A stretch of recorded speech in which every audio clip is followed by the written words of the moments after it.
রহমতুল্লাহি ওয়া বারাকাতুহু। প্রিয় শিক্ষার্থীবৃন্দ, আশা করি আল্লাহর অশেষ রহমতে তোমরা সবাই ভালো আছো। আমি আলহামদুলিল্লাহ আল্লাহর অশেষ মেহেরবানিতে ভালো আছি। সিঙ্গুর এমপি কলেজ প্রশাসন কর্তৃক আয়োজিত অনলাইন ক্লাস থেকে স্বাগত জানাচ্ছি। আমি আবু হাসান, প্রভাষক, উৎপাদন ব্যবস্থাপনা ও বিপণন। আজ আমি তোমাদের উৎপাদন ব্যবস্থাপনা ও বিপণনের দ্বিতীয় পত্রের ৪র্থ অধ্যায়ের উৎপাদন ব্যবস্থাপনার যে বাজার বিভক্তিকরণ ও বিপণন মিশ্রণ আছে ওখান থেকে আলোচনা করব। আজ আমাদের শিখন ফল থাকবে যে বিপণন মিশ্রণের ধারণা তোমরা ব্যাখ্যা করতে পারবে এবং বিপণন মিশ্রণের উপাদানসমূহ তোমরা ব্যাখ্যা করতে পারবে।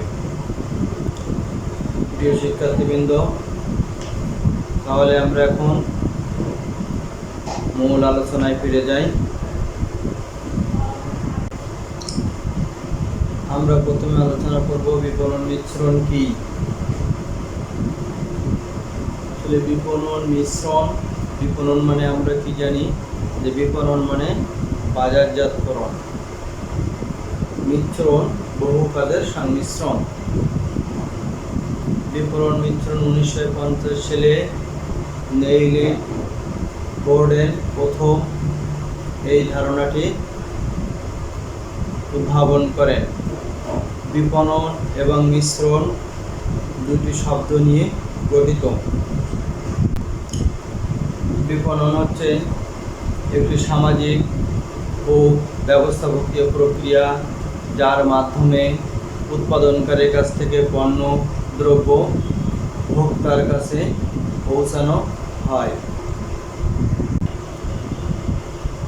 আর এই বিপণন কার্যগুলির মাধ্যমেই কোনো প্রতিষ্ঠান তার নির্দিষ্ট লক্ষ্যে বা উদ্দেশ্যে পৌঁছাইতে সম্ভব হয়।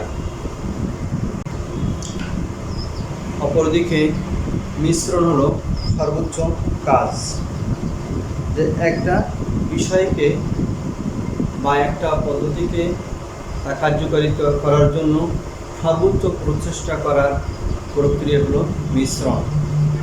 অর্থাৎ মিশ্রণ হচ্ছে কোনো একটি কাজ বা বিষয়কে সর্বোচ্চ কার্যকর উপযোগী করার জন্য যেসব উপাদান প্রয়োজন তাদের সংমিশ্রণ। বিপণন মিশ্রণ হচ্ছে এক সেট নিয়ন্ত্রণযোগ্য হাতিয়ারের সংমিশ্রণ যেগুলো কোম্পানি অভীষ্ট বাজারের উদ্দেশ্য অর্জনের জন্য ব্যবহার করে। বিপণন মিশ্রণের হাতিয়ারগুলো হচ্ছে পণ্য, মূল্য, স্থান ও প্রসার। বিভিন্ন লেখক এই বিপণন মিশ্রণের সংজ্ঞা প্রদান করেছেন। আমরা কয়েকটা সংজ্ঞা দেখব। এর ভিতরে ফিলিপ কটলার ও গ্যারি আর্মস্ট্রং বলেছেন, অর্থাৎ বিপণন মিশ্রণ হচ্ছে নিয়ন্ত্রণযোগ্য কৌশলগত বিপণন হাতিয়ার পণ্য, মূল্য, স্থান এবং প্রসার এর সেট যা অভীষ্ট বাজারে প্রত্যাশিত সাড়া সৃষ্টির জন্য মিশ্রিত করে।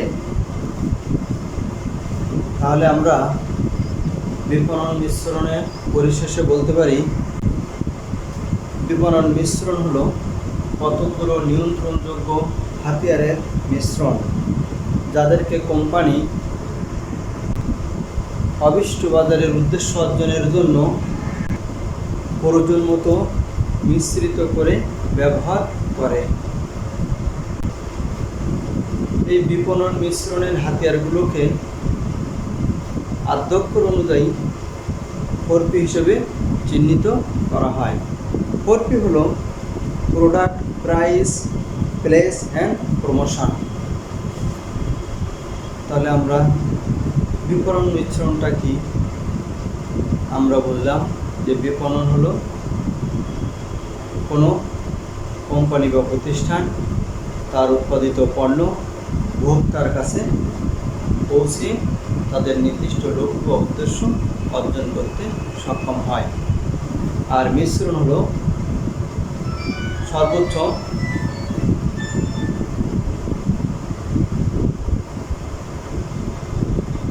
প্রচেষ্টা যেগুলো ব্যবহার করে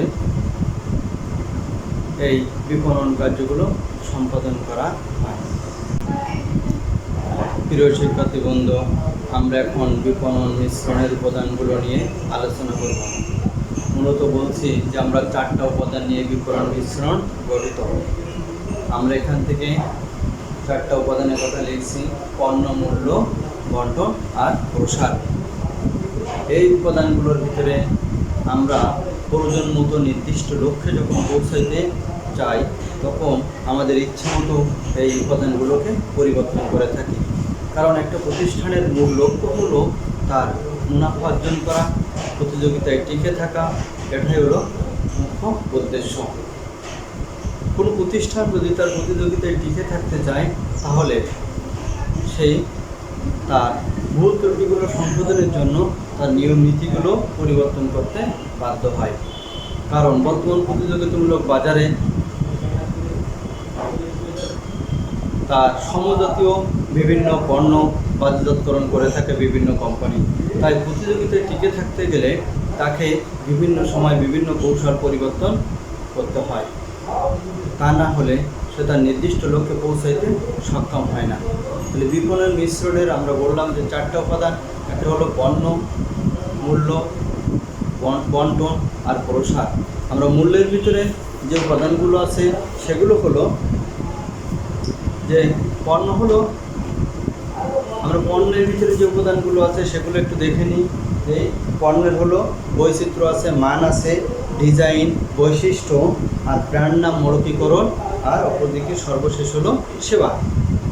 মূল্যের ভিতরে আছে কি তালিকা মূল্য, বার্তা, এরপর আছে ছাড়, পরিশোধের সময়, তাহলে বাকি সত্য। এই উপাদানগুলো আমাদের মূল্যের ভিতরে আছে। প্রসারের ভিতরে আছে বিজ্ঞাপন, ব্যক্তিক বিক্রয়, বিক্রয় প্রসার আর জনসংযোগ। অপরদিকে স্থানে আছে প্রণালী, কাভারেজ, সমাবেশ, অবস্থান, ইনভেন্টরি, পরিবহন আর লজিস্টিক্স। আমরা এখন এই 4টা উপাদানের এই উপাদানগুলো নিয়ে একটু আলোচনা করব। আমরা এতক্ষণে উপাদানগুলো সম্পর্কে নাম জানলাম এবং এই উপাদানগুলো বৈশিষ্ট্য সম্পর্কে একটু আলোচনা করব। প্রথমত হলো পণ্য বৈচিত্র্যতা। বিভিন্ন ব্র্যান্ডের পণ্যের বিভিন্নতার কারণে একজন ক্রেতা তার পণ্যটাকে উপরে পছন্দ করে। যেমন আমাদের দেশে যেসব ব্র্যান্ডের পণ্য আছে সেগুলোকে পছন্দ মতো একজন ভোক্তা সেটা গ্রহণ করে। বিভিন্ন ব্র্যান্ডের পণ্যের মধ্যে বৈশিষ্ট্যের কারণে বিভিন্নতা পরিলক্ষিত হয়। যেমন এক এক কোম্পানির টেলিভিশন ও ফ্রিজের এক এক ধরনের বৈশিষ্ট্য থাকে। বৈশিষ্ট্যের কারণে ক্রেতা বিশেষ করে ভালো ব্র্যান্ডের পণ্যগুলো তারা ক্রয় করে থাকে। এরপরে ব্র্যান্ডের নাম।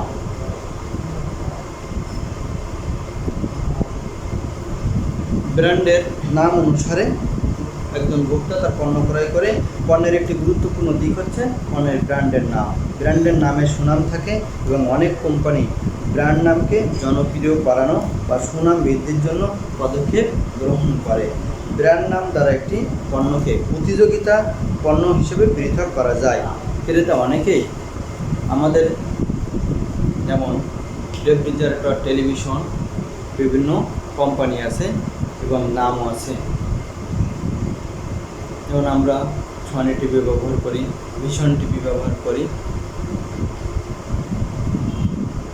একটা ব্র্যান্ডের নামের কারণে সে তার পণ্যগুলো পছন্দ করে। তাই ব্র্যান্ডের নামের ক্ষেত্রেও সেই কোম্পানি তার সুনাম অর্জন করার জন্য ব্র্যান্ডের নামটাকে ধরে রাখার জন্য বিভিন্ন পদক্ষেপ গ্রহণ করে থাকে। বৈশিষ্ট্য।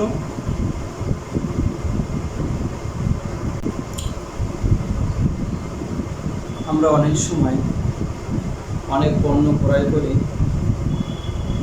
তার প্যাকেজিং বা মডিফিকরণ দেখে, যেমন সেই পণ্যটা উৎপাদিত পণ্যটি কতটুকু সুরক্ষিত আছে তার উপরে। আর মৌলিকীকরণটা হলো ক্রেতাদেরকে আকর্ষণ করার একটা বিষয় এবং পণ্যটাকে নিরাপদ রাখার একটা গুরুত্বপূর্ণ দিক হলো মৌলিকীকরণ। কোনো কোম্পানি তার পণ্যটাকে সুরক্ষা করে বাজারজাত করার জন্য মৌখিকরণ করে থাকে, আবার ক্রেতাদেরকে আকর্ষণ করার জন্য সে পণ্যটাকে মৌখিকরণ করে থাকে। এবার আসি পণ্যের মান। আমরা পণ্যের মান বলতে এই পণ্যটাকে কতটুকু সুবিধা ভোগ করছে একটা ভোক্তা, তার উপরে পণ্যের মান নির্ধারিত হয়।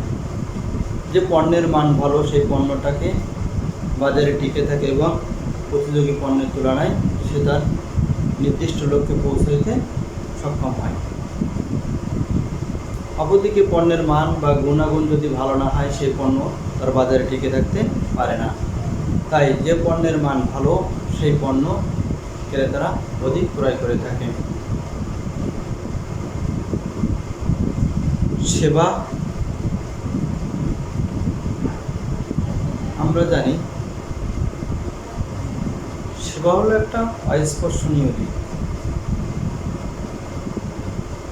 আমরা যখন অসুস্থ হয়ে যাই তখন ডাক্তারের কাছ থেকে সেবা নিয়ে থাকি, নার্সের কাছ থেকে সেবা নিয়ে থাকি। সেবা আমরা খালি চোখে দেখতে পাই না। তাই এই সেবাটাকে আমরা যখন কোনো ডাক্তারের কাছে যাই, উকিলের কাছে যাই, তারা আমাদের সেবা দিয়ে থাকে, তথ্যগত সেবা দিয়ে থাকে। আর এই সেবার মানটা যখন ভালো হয় তখন আমরা বারবার সেই সেবাদানকারী প্রতিষ্ঠানের কাছে যেয়ে থাকি। কিন্তু এখানে আমরা বলছি পণ্যের সেবা। পণ্যের সেবাটা কি? যে আমরা বিক্রয়োত্তর সেবা হতে পারে, বিক্রয়ের পরবর্তী সেবা হতে পারে। আমরা যেমন একটা পণ্য বিক্রয় করে থাকি তখন ওয়ারেন্টি কিংবা গ্যারান্টি দিয়ে থাকি। আমরা 3 বছর কিংবা 5 বছরের যখন ওয়ারেন্টি দিয়ে থাকি তখন সেই পণ্যটা সম্পর্কে কোনো ত্রুটি দেখা দিলে আমরা বিনামূল্যে সেটা রিপেয়ার করে দিই। এরকম যেসব প্রতিষ্ঠান তার পণ্য সম্পর্কে ওয়ারেন্টি কিংবা গ্যারান্টি দিয়ে থাকে, কোনো ত্রুটি বিচ্যুতি হলে সেগুলো বিনামূল্যে রিপেয়ার করে ব্যবস্থা করে, আর এটাই হলো সেবা। এরপরে আসি আমরা মূল্য। পণ্যের মূল্যটা একটা গুরুত্বপূর্ণ দিক। কারণ যদি প্রতিযোগী পণ্যের তুলনায় তার অপর মূল্যে সেই প্রতিষ্ঠানের পণ্যের মূল্য বেশি হয়, তবে কখনো কোনো ভোক্তা বা ক্রেতা সেই পণ্য কিনতে আগ্রহী হবে না। তাই তালিকায় যে মূল্য লিখিত থাকবে এটা খেয়াল রাখতে হবে যে প্রতিযোগী পণ্যের সাথে সামঞ্জস্য রাখতে হবে। তা না হলে সেই পণ্যটা বিপণন করা সহজ হবে না। বার্তা হলো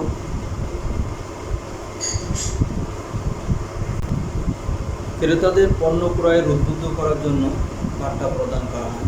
যেমন কোনো পণ্য ক্রয় করার পরে যদি নগদ টাকা পরিশোধ করে তার উপরে কিছুটা বার্তা দেওয়া হয়, নগদ অর্থে বার্তা দেওয়া হয়। তাছাড়া যদি পণ্য বিক্রয়ের পরেই একসাথে অর্থ প্রদান করলে একরকম বার্তা দিতে হয়। মোট কথা হলো বার্তা দেওয়ার একটাই কারণ হলো ক্রেতাদের কাছে পণ্যটা বিক্রয় করার উদ্দেশ্যে। কিছু কিছু কোম্পানি তাদের পণ্যটাকে বিক্রি করার জন্য ছাড় দিয়ে থাকে। কারণ যদি কোনো কোম্পানির পণ্য স্টক হয়ে যায় বেশি, তাহলে বিক্রয়ের উদ্দেশ্যে মূল্যের উপরে ছাড় দিয়ে থাকে। যদি কোনো কোম্পানি তার নির্দিষ্ট পরিমাণ পণ্য সময় মতো বিক্রি করতে না পারে তার নির্ধারিত মূল্যে, তাহলে সেই পণ্যটা যাতে দ্রুত বিক্রি করতে পারে সেই জন্য মূল্যের উপরে কিছুটা ছাড় প্রদান করে। এরপরে পরিশোধের সময় বিভিন্ন শর্তাবলী, এবং পরিশোধের সময় কোনো পণ্য বিক্রি করার পরে বলে দেওয়া হয় যে পণ্যটা এতদিনের ভিতরে কিংবা এত কিস্তিতে এর টাকাটা পরিশোধ করতে হবে। এই সুবিধাগুলো কোনো কোম্পানি তার ক্রেতাকে দিতে পারে এবং বিভিন্ন শর্তও দিতে পারে যে 100 দিনের ভিতরে যে পরিমাণ অর্থ বিক্রয় হবে, তাহলে 100 দিনের ভিতরে যদি শোধ করা হয় তাহলে তার উপরে কিছুটা নগদ অর্থ ছাড় দিতে পারে। এরপর আসি অবস্থান। স্থান স্থান হল যে পণ্যটা সঠিক সময়ে সঠিক স্থানে পৌঁছানো। যদি সঠিক স্থানে পৌঁছাতে না পারে তাহলে ভোক্তা তার অল্টারনেট পণ্য ক্রয় করে ফেলে। এই জন্য একটা পণ্য তার ভোক্তার কাছে পৌঁছানোর জন্য যথাসময়ে সঠিক স্থানে পৌঁছাইতে হবে। আমরা স্থানের ভিতরে প্রথমে বলছিলাম প্রণালীটা হলো কি, প্রণালীর মাধ্যমে পণ্য ভোক্তার কাছে পৌঁছে সঠিক সময়ে সঠিক স্থানে পণ্য পৌঁছানোর জন্য প্রয়োজনীয় বিভিন্ন প্রণালী ব্যবহার করা হয়। যেমন বন্টন প্রণালী নির্বাচনের ব্যয়, যেমন ক্রেতার সুবিধা, পণ্যের বৈশিষ্ট্য, বহন বা বন্টন প্রণালী প্রাপ্যতা হিসেবে এর বিভিন্ন স্থান বিবেচনা করা হয়। অনেক কোম্পানি নিজেই ভোক্তার কাছে সরাসরি পণ্য বিক্রয় করে। কাভারেজ হলো দীর্ঘ বন্টন প্রণালীর মাধ্যমে বেশি সংখ্যক বা ক্ষুদ্র প্রণালীর মাধ্যমে অল্প সংখ্যক ক্রেতার কাছে পণ্য পৌঁছে যায়। এখন পণ্যের ক্রেতারা সংখ্যা কত, তাদের অবস্থান কোথায় এবং বন্টন প্রণালীর মাধ্যমে তাদের কাছে পণ্য পৌঁছাচ্ছে কিনা তা দেখতে হবে। বন্টন প্রণালীর কাভারেজ বিবেচনা করতে হবে। ক্রেতারা বিরাট ভৌগোলিক এলাকায় বিস্তৃত হলে দীর্ঘ বন্টন প্রণালীর প্রয়োজন হয়ে পড়ে। সমাবেশ হলো পণ্যের ভোক্তার কাছে পৌঁছানোর ক্ষেত্রে সমাবেশকে বিবেচনা করতে হবে। অনেক ক্ষেত্রে ভোক্তারা এক দোকানের বিভিন্ন ব্র্যান্ডের পণ্যের সমাবেশ চায়, আবার অনেক ভোক্তা এক দোকানে এক ব্র্যান্ডের পণ্যের ব্যাপক সমাবেশ থেকে পছন্দ করতে হয়। তাই ক্রেতাদের পছন্দ ক্রয় উপর বিবেচনা করে এই সমাবেশে বিবেচনা করতে হবে। পরিবহন হলো কি, বন্টন প্রণালীর সাথে পরিবহন একটা গুরুত্বপূর্ণ জিনিস। কোনো কোম্পানি তার বন্টন প্রণালীতে নিজস্ব পরিবহনের মাধ্যমে ভোক্তার কাছে তাদের পণ্য পৌঁছাইতে সক্ষম হয় এবং যাতে করে সঠিক সময়ে বা যথাস্থানে এই তাদের উৎপাদিত পণ্যটি পৌঁছাইতে সক্ষম হয় বা সেটা ভোক্তা সহজে গ্রহণ করতে পারে। প্রসার, সর্বশেষ আমরা 4 নম্বরে বলছিলাম প্রসারের মাধ্যমে ভোক্তাকে পণ্য সম্পর্কে জানানো হয় এবং পণ্য ক্রয়ের প্ররোচিত বা আগ্রহ সৃষ্টি করা হয়।